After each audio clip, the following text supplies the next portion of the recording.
Welcome to the groundbreaking podcast that will reshape your life.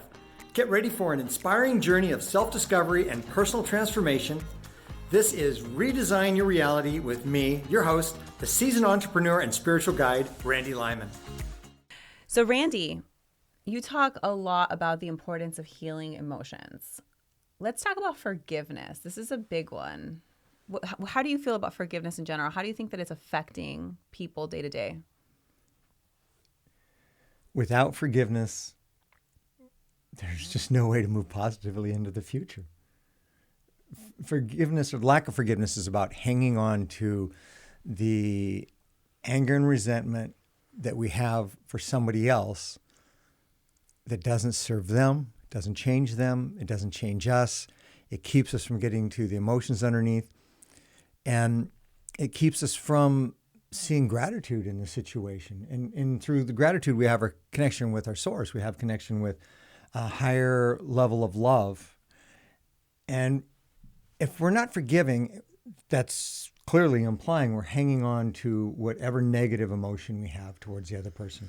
As long as we vibrate at that negative emotion in any way, even slightly, that's within our energy field. That's part of our being, is to not forgive, to be angry, to be, again, resentful, whatever that might be. Now the law of attraction says, oh, you want more of that? I'll give you more of that. And it's obligated. Law of attraction is obligated to give us back more of who we are and what we're feeling and what we're thinking and what we're doing. And the only way to heal is to forgive. So first challenge is to forgive ourselves. We're always looking first to, or a lot of people look first to forgive the other person, the person who did me harm. Well, as long as I'm looking at it that way, then I still see them as the problem instead of the gift. So it's complicated, but let me see if I can summarize it. If I don't forgive, if I'm not able to forgive, then I'm hanging on to a negative emotion, and that's going to draw more things to me to reactivate negative emotions within me. I've got to let that go in order to move past it. So I find a way to forgive myself. I find a way to forgive the other person and realize what they've done is a gift for me. And for me, sometimes I have to find a way to forgive God. And to expand on that, anything that happens to me that I think is outside of myself is really God guiding me. It's a law of attraction and God guiding me to learn and grow and be a better person. So if I'm angry at anything outside of me, I'm really angry at myself for creating it, and I'm angry at God for the rules that he set up for the game and whatever he is doing to help me grow. So I understand it's a gift. I understand that it's all about me getting to my emotional healing at some level, and the mind has to guide us through forgiveness. We can forgive through our feelings and our healing, but without our mind changing the patterns and changing the story is the biggest part of it. We change the story, we feel the pain, we get to a place of releasing the tension and the anger and the resentment and all the negative feelings, and then forgiveness can come. It's not an easy process, but it's not hard if we decide we want to forgive. I've heard a lot throughout the years that holding on to anger doesn't really affect the other person. What it does is it's affecting you. Would you agree with that? Absolutely. And I don't know if people say Buddha said it or whoever, but being angry or hanging on to resentment for somebody else is like taking poison ourselves and expecting it to affect them. Mm-hmm. They've moved on.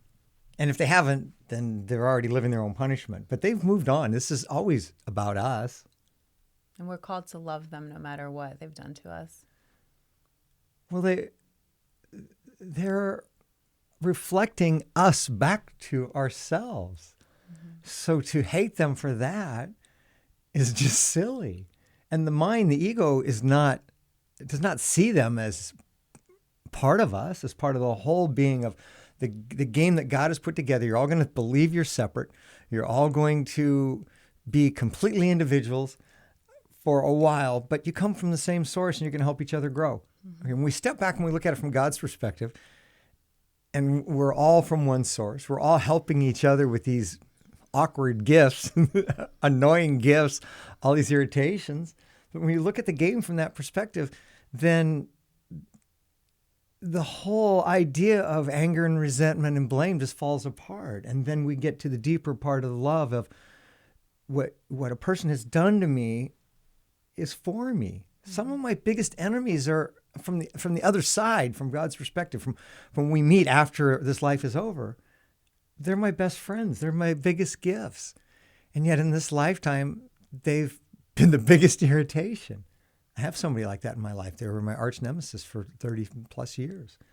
And I said something that I shouldn't have said that hurt them deeply.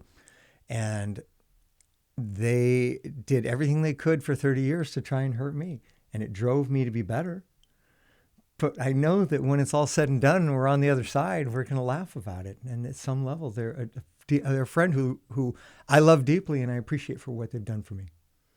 I've seen some really powerful videos of people who have forgiven others who've perhaps murdered someone in their family. I think I'm trying to think of one recently where I believe it was a mother who forgave someone who accidentally killed their child, maybe through a drunk driving incident or something of that manner. And you can see the powerful healing when they get up and they hug. I don't know exactly who it was that I watched, but I watched it on TV recently. And you can just, it's palpable, the healing that is happening. Tell me what you see happening in that entire, kind of in that type of interaction. That's after we've worked through the pain. We work through the pain, we heal the pain, we change our mindset first. We change our mindset, we heal the pain. Healing the pain makes us, it gives us the ability to change our mindset even more and see it differently. First, we have to have the intention of forgiving. Then after we forgive and we released the emotional pain, then our mind can say, I don't have a reason to be upset anymore. I can actually forgive. It's kind of an iterative process, but it goes back and forth between the mind and our emotions.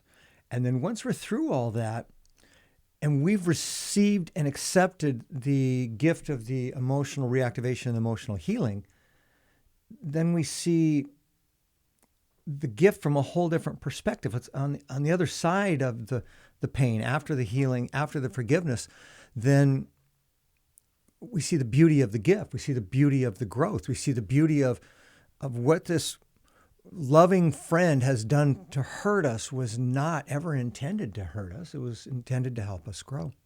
And so what do you tell someone who maybe was intentionally hurt? Because I've heard, I was actually at a table recently where we were talking and someone's like, I really struggle with being nice and loving towards someone who's willfully wronged me. I know I'm called to love them. I know I'm supposed to love thy neighbor, right? No matter what. But what do you tell that person who's really struggling with that? Unless they're able to accept that they've created it for themselves, they're always going to blame. Because that's what the ego does. That's what, our ego's here to protect us. Our ego does these particular things, and we can't change the characteristics of the ego. The ego says, I'm right, you're wrong. I'm always right. If there's anything wrong, it's always outside of me. And as long as we're stuck in that pattern, then we can never heal. But as soon as we heal, then the reason for blame goes away. And to answer your question, anybody who does anything to me, to us, is doing it because we've attracted it to ourselves. And people say, I haven't attracted all these awful things to me. And I say, yes, we have. And people say, well, what about childhood cancer, early death? The soul has chosen those things for its experience, because to the soul, this is dust in the wind. This is just a blink of an eye. This is nothing. Our soul is infinite. And this life, although it seems like it's long, is really nothing to our soul. It's just a chance to go and play a game for a while and then be done and go on to a different game. Now, I don't look at my life that way. I want to look at it as a game that I know is working well towards my growth, but I have to take things seriously in the moment. But regardless of that and how I look at my life, or anybody looks at their life, when somebody comes and does something to me, even with malice, even with a bad intention, I have attracted that to myself for my own personal growth, because I have an emotion I need to feel to heal. I have a mind set or a thought pattern that I can change. I have something about myself I can change. I'm always in a position to make the situation better. And some people say, well, I thought I was there and now I'm dying of cancer. Well, some of those people dying of cancer save themselves. Some of them don't. it's complicated, but the bottom line is none of us are victims on any single level at all. Nothing in our life is random. Absolutely nothing is random. It's all attracted to us for our growth. That's fascinating. I think this is a concept that a lot of people are going to struggle with. It's really, just the idea of, oh, someone broke into my house and robbed me of all my possessions, but I somehow attracted that, right? So I did that once, and they didn't actually come in my house. I'm working late at work, and I'm thinking, God, what if somebody tried to get in the building? And I'm at work at 1 or 2 in the morning, and there's nobody around, and suddenly there's somebody on the building trying to break into the skylight on the building. Well, I thought about that, and suddenly it happens. Now, is that how it happens? People think, well, I didn't think about this thing that's happening to me. But if it's the right event to reactivate an old emotional wound, which it always is, then we've attracted that through the emotional wound. It's not linear. It's not direct. The law of attraction says you have something. We have something to feel. And we need to feel this old emotional wound. And the law of attraction says, I can help you with that. I can give you a situation that's going to bring up the pain. It's really good at bringing us pain.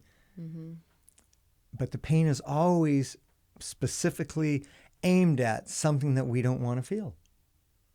Wow. How would you summarize forgiveness or the act of forgiveness and being able to actually forgive for listeners today? Everything we just talked about.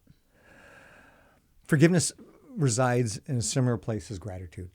So if I can be grateful for my life as it is now, even with the challenges, then that brings me closer to being grateful for the gift that I don't understand yet and I don't see as a gift. I see it as somebody's done me wrong. But the more I look at gratitude, it helps me vibrate at a place where forgiveness exists, where I have appreciation for everything in my life, including those who have wronged me. Beautiful. This has been wonderful, Randy. Thank you. Great questions. Thank you.